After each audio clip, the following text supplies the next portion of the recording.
I spot midges like hamely fireflies dancing in the gaps of the greenery. 9 miles downstream stands Colm's Rill, and Palmer and Bonner's Mill on Bridge Street. The alphabet angel is sculptured in bronze in the middle of the tune, one A held in one hand for the origin of the word, the spirit in the land, a trumpet in the other, and a thistle for connection. It pays homage to the speech and to the poetry of the late James Fenton. In the own visitor centre, pens are forged from barrels and the own recycled wood. It's like replenishing salmon in the own famous river bush. John Steinbeck watches for the heat of the tune, and ancestry tracing back to our wee corner of the world.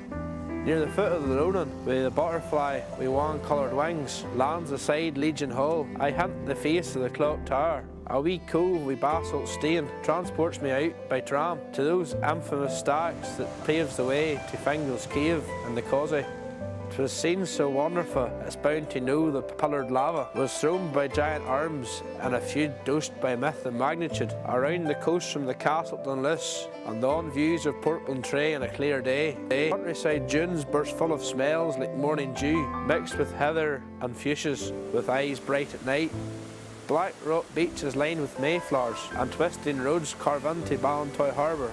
Runkerry's houses, colossal walls peer out to sea, and dark hedges form a royal runway of regal trees.